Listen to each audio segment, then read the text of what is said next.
good afternoon. We are delighted to be joined by the chairperson. Ravi de compter parmi nous Monsieur Moussa Faki Mahamat, président de la Commission de l'Union européenne et le secrétaire général des Nations unies, Monsieur Guterres. La 7e conférence annuelle Union africaine-ONU vient de s'achever. Nous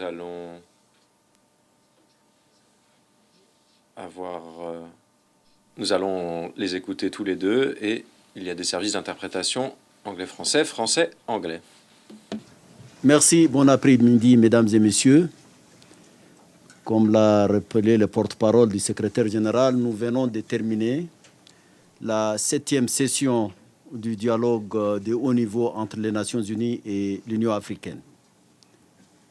Vous savez, nous avons signé des accords cadres depuis 2017, notamment sur les questions de paix et de sécurité, sur les questions de développement, notamment la mise en œuvre des agendas 2030 et 2063. Et aujourd'hui, nous avons signé, le secrétaire général et moi-même, un accord sur les droits de l'homme. Vous l'aurez constaté, notre partenariat touche l'essentiel de nos attributions en tant qu'organisation internationale. Et cette 7e session nous a donné l'occasion de faire un tour d'horizon sur les différentes questions. Vous savez que le continent africain traverse une période difficile en matière de paix et de sécurité. Il est devenu malheureusement un des repères du terrorisme et de l'extrémisme violent. Bon nombre de nos régions sont touchées par ces phénomènes.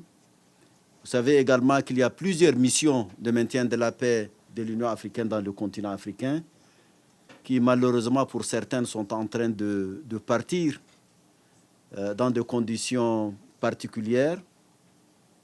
Nous sommes allés plus en profondeur en débattant de ces questions sur la pertinence de certaines missions de maintien de la paix et notamment sur leur mandat. Quand on constate l'évolution et de la nature et de l'ampleur des conflits qui s'y déroulent.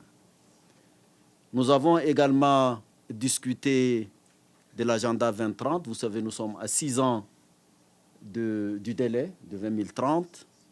L'agenda 2063 qu'on a mis en œuvre depuis 10 ans.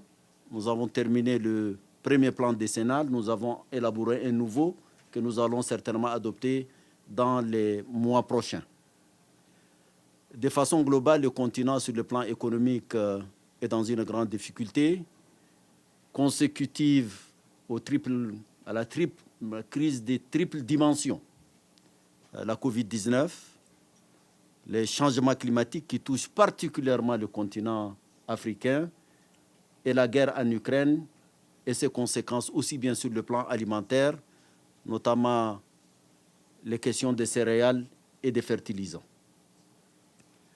Donc, cette multitude de phénomènes aggrave la situation économique et financière du continent. Comme vous le savez par ailleurs, la question du financement du développement et du financement de la paix se pose avec acuité. Le débat aujourd'hui est sur la question de la réforme des institutions financières internationales. En tout cas, le continent africain souffre du manque de financement. Nous sommes à la veille de la COP28. Le secrétaire général et moi-même, nous allons nous y rendre à partir de demain.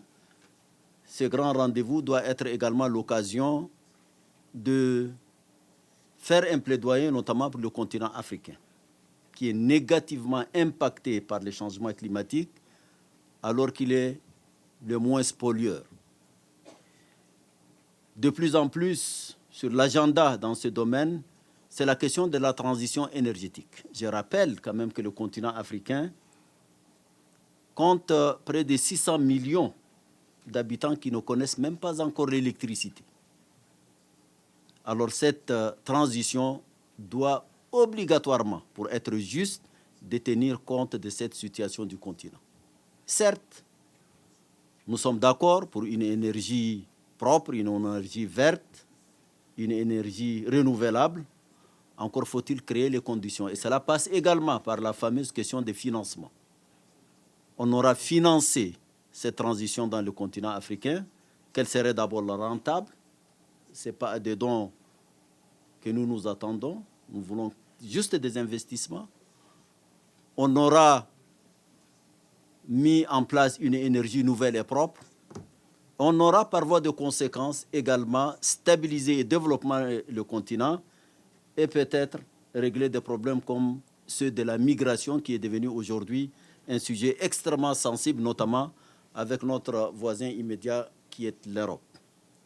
En gros, nous avons donc échangé sur toutes ces questions stratégiques. Je constate une totale convergence de vues entre les Nations Unies et l'Union africaine. Je remercie le secrétaire général Antonio Guterres, qui est fortement engagé, lui-même et son adjoint, Mme Amina, et leurs équipes. Nous avons commencé par travailler ensemble sur ces différentes questions et nous avons pris l'engagement de renforcer ce partenariat aussi bien par nos représentants sur le terrain que par nos institutions spécialisées respectives. Voilà, donc c'est sur une note de satisfaction que nous avons terminé cette 7e session du dialogue entre les Nations Unies et l'Union africaine. Je vous remercie. Merci beaucoup, Monsieur le Secrétaire général. I'd like, first of all, Tout d'abord, je souhaite remercier très sincèrement mon cher ami Moussa Faki Mahamat. Nous avons eu une réunion d'excellente qualité. Le partenariat entre l'Union africaine et les Nations unies est un partenariat essentiel pour notre organisation. C'est un partenariat stratégique car l'Afrique est l'une des grandes priorités de l'ONU. Car nous sommes bien conscients que nous devons travailler avec l'Union africaine sur la base de solutions africaines aux problèmes africains dans toutes les dimensions, paix, sécurité, développement, climat. Et je suis très heureux du fait que nous ayons achevé, finalisé notre cadre de coopération aujourd'hui en matière de droits humains. Alors, l'Afrique est victime d'une double injustice. D'abord, une injustice historique liée au colonialisme, à l'esclavage.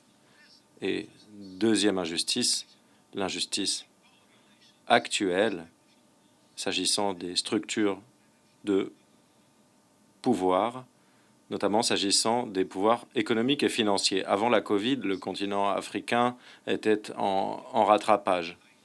Le continent africain affichait le taux de croissance le plus élevé du monde. Mais avec la pandémie, nous avons pu voir à quel point la distribution des vaccins a été injuste. Nombre de pays ont battu monnaie pour appuyer leurs économies et les pays africains ont dû s'endetter pour faire la même chose. Et dans le même temps, les répercussions de la guerre en Ukraine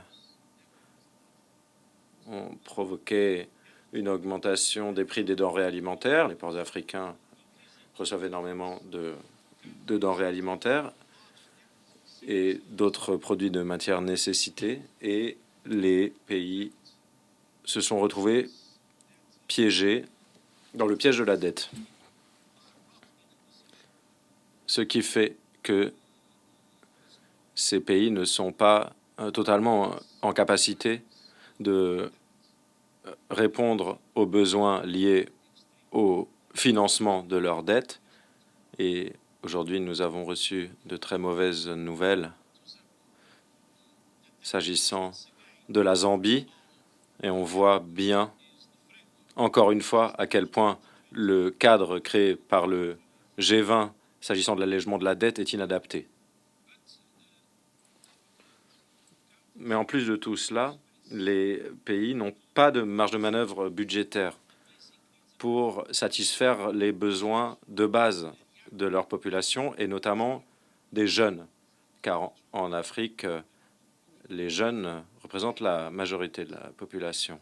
Et inévitablement, cela s'accompagne d'immenses frustrations, et ces frustrations alimentent l'instabilité, les conflits, les coups d'État et toute une myriade d'événements récents que nous avons constatés qui minent la paix et la sécurité sur le continent. Et il est essentiel d'apporter une double riposte à ces questions de paix et de sécurité. Tout d'abord, il faut bien reconnaître que les missions de maintien de la paix sont absurdes s'il n'y a pas de paix à maintenir et que les opérations de lutte antiterroriste et la mise en œuvre de la paix avec l'Union africaine à la manœuvre, avec un mandat conforme au chapitre 7 et avec des financements adéquats pour ces missions. Il s'agit là de la seule manière de combattre efficacement les types de violence et de terrorisme qui prolifèrent dans nombre de pays. Deuxième point, nous devons mobiliser la communauté internationale pour faire face aux causes profondes socio-économiques. C'est pourquoi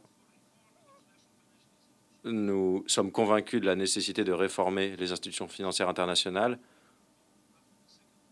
pour qu'elles soient en adéquation avec les économies d'aujourd'hui, pas les économies de la Seconde Guerre mondiale. Et il faut que ces économies puissent avoir davantage voix au chapitre s'agissant des prises de décision. C'est pourquoi nous insistons sur la nécessité de modifier le modèle de fonctionnement des institutions financières internationales. Il faut que les pays africains puissent retrouver les marges de manœuvre budgétaires pour répondre aux besoins fondamentaux de leur population, ce qui ensuite permettra de renforcer les capacités permettant de garantir la démocratie et la paix. Et l'Union africaine peut compter sur l'engagement ferme de l'ONU. Nous allons nous battre pour des réformes qui sont absolument primordiales.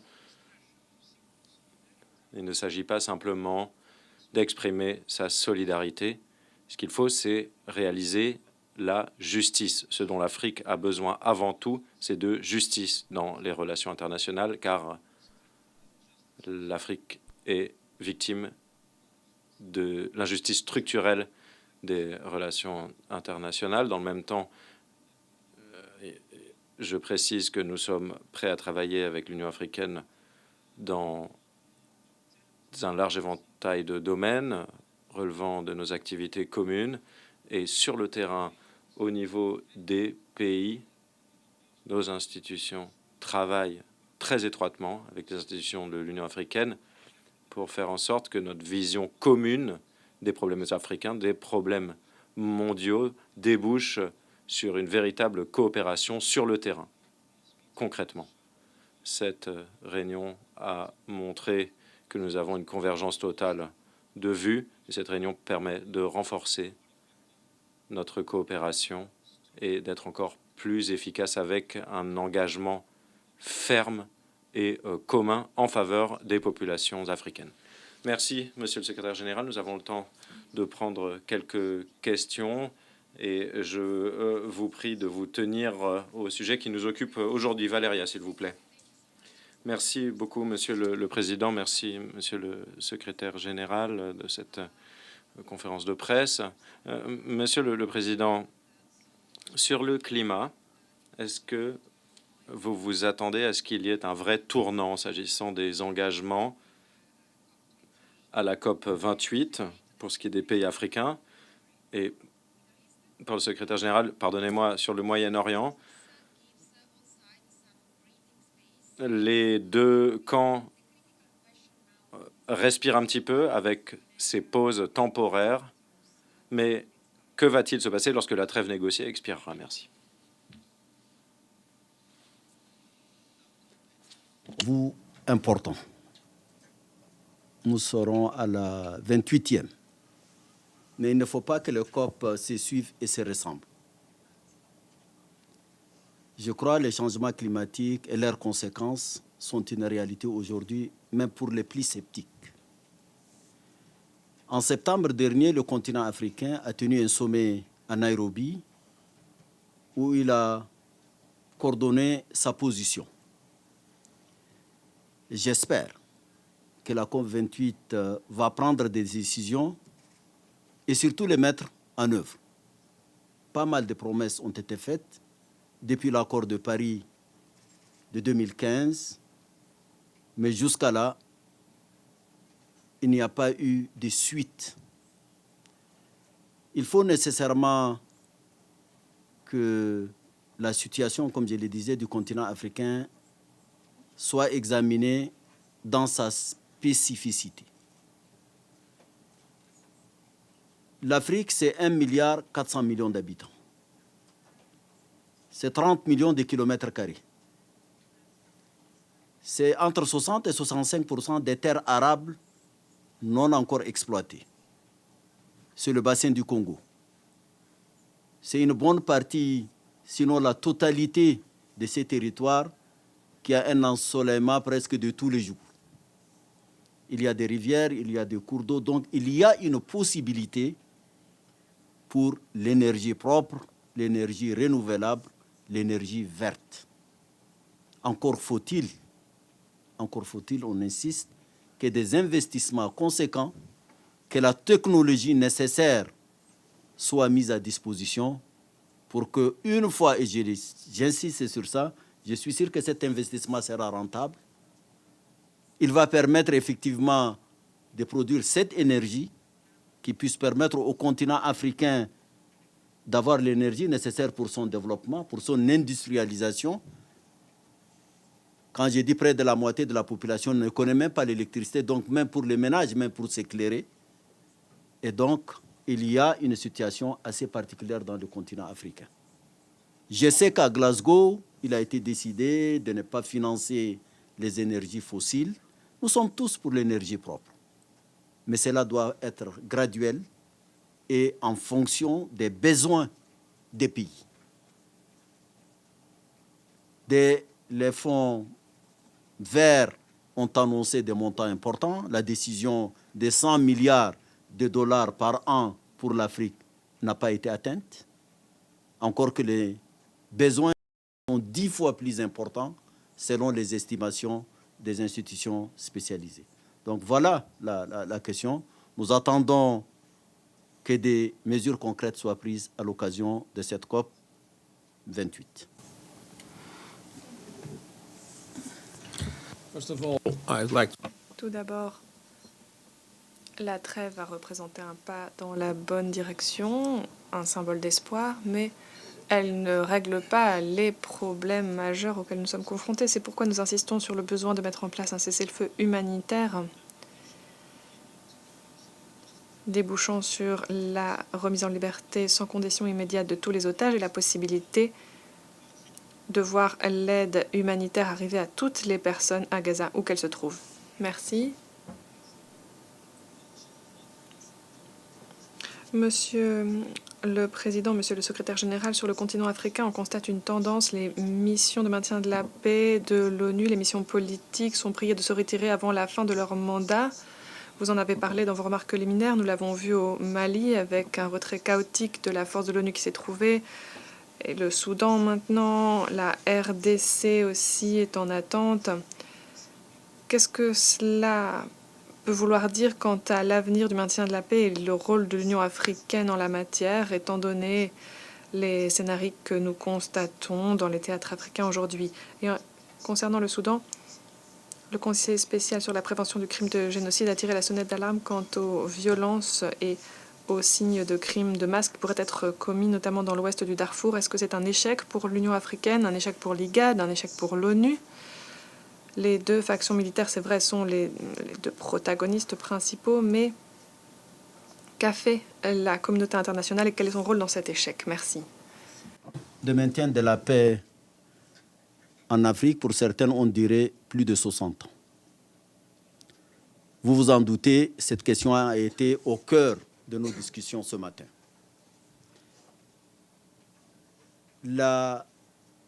L'ampleur des menaces et la nature des menaces a changé dans le continent africain.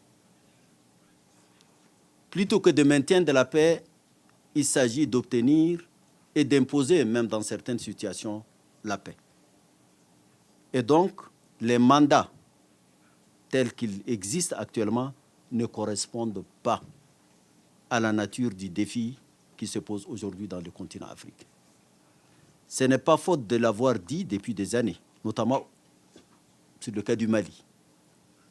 On aura constaté qu'on a mis 10 ans. La menace qui était au nord du Mali a dépassé le Mali, le Burkina Faso et est allée jusqu'aux États du Golfe de Guinée. Donc, ne serait-ce qu'en prenant cet exemple, je crois qu'il est tout à fait normal et sage de pouvoir revoir notre approche, nous, à l'Union africaine, et qui est largement partagée par le secrétaire général, et que la nature de ces menaces dans le continent africain a besoin d'une réponse appropriée.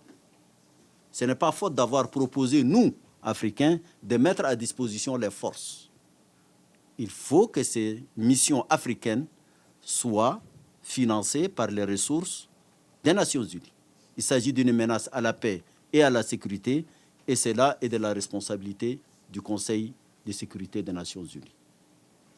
Je crois que à chaque situation, il faut adapter l'outil. Et je crois qu'il est temps, naturellement, de changer là où cela doit être changé. Et je crois que c'est ce qu'il est en train de faire, et cela correspond exactement aux attentes qui sont les nôtres.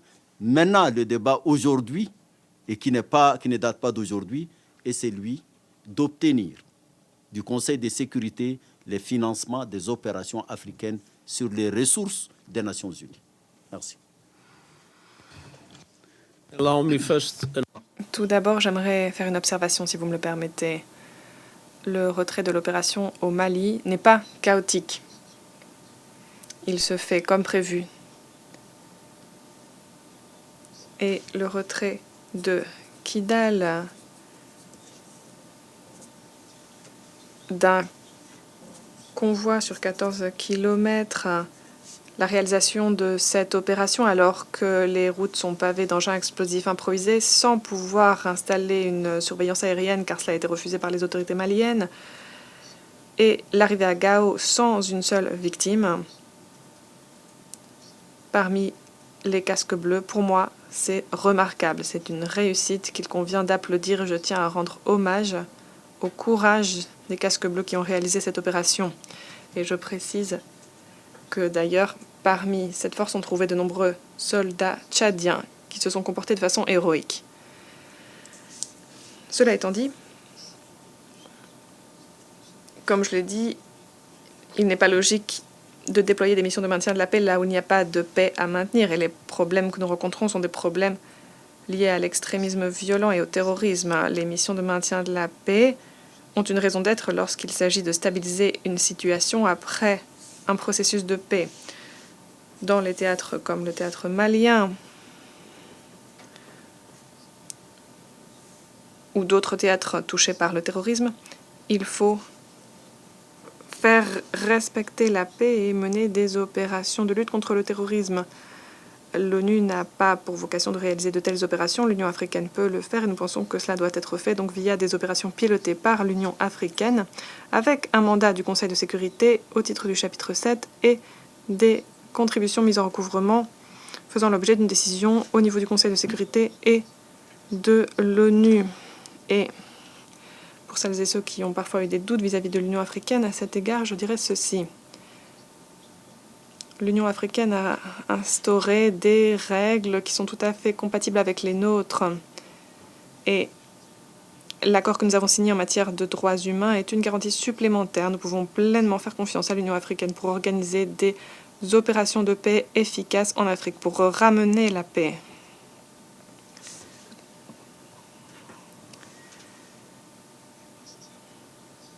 Je dois vous dire que votre question me frappe comme étant assez étrange. Il y a deux généraux qui n'ont que faire du sort de leur population, qui luttent pour faire main basse sur le pouvoir, avec des massacres à la clé, comme le massacre qui a eu lieu à Massalit. Des efforts colossaux ont été déployés par l'Union africaine, débouchant sur un accord de paix qui devrait déboucher à son tour sur la pleine démocratisation du Soudan. Et tout à coup, plutôt que de mettre en œuvre cet accord, ces dirigeants se livrent à des coups d'État, à des luttes intérieures. Et puis on dit ensuite que c'est la faute de l'Union africaine ou de l'ONU. Je crois qu'il faut appeler un chat à ce stade. La situation est le fruit de ceux qui ont sacrifié les intérêts de leur peuple pour faire main basse sur le pouvoir et la faute de tous ceux qui les ont appuyés sur la base de considérations sur lesquelles j'aimerais me passer de commentaires pour le moment.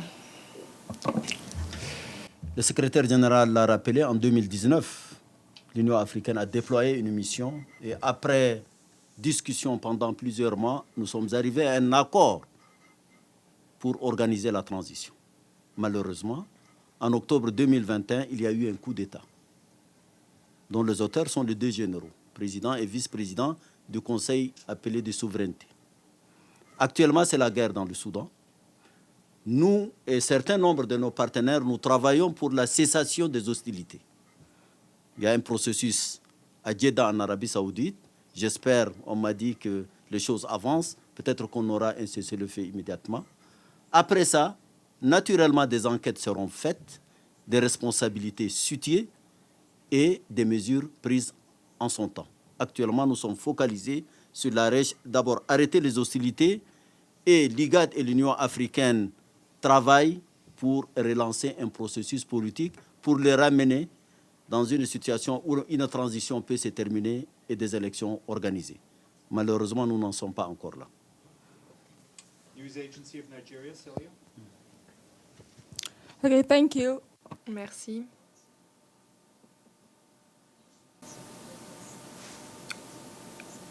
Nous le savons, les coups d'État militaires représentent un défi de taille en Afrique. Nous ne pouvons pas fermer les yeux là-dessus.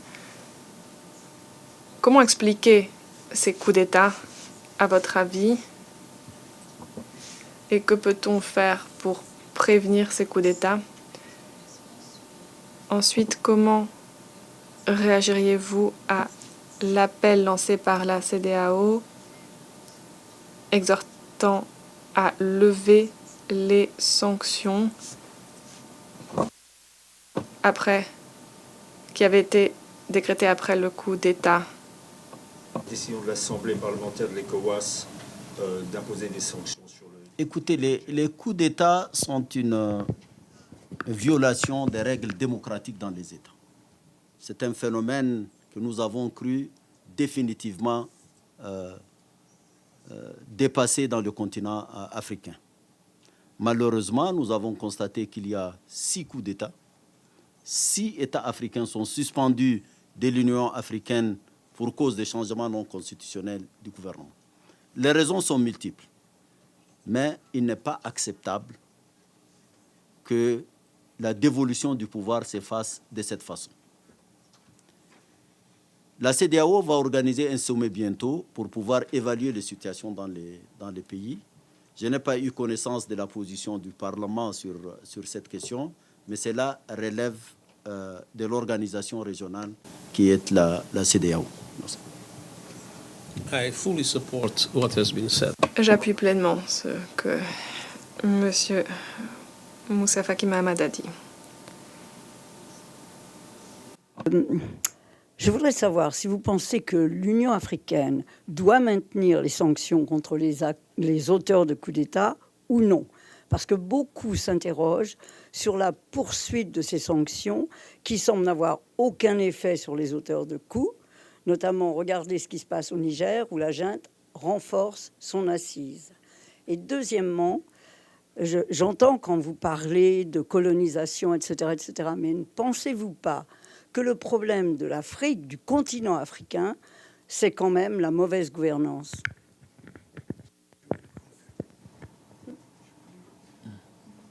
Voilà, on me le confirme, donc c'est bon. Bien sûr que la question de gouvernance est au centre de tout ça. On n'a jamais nié qu'il y a un problème de gouvernance et très souvent, c'est les coups d'État et autres manifestations ne sont que la conséquence de cette situation.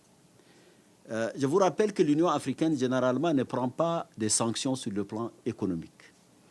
La sanction qui est prise par l'Union africaine, c'est la suspension du pays dans lequel se passe un changement non constitutionnel du gouvernement jusqu'au rétablissement de l'ordre.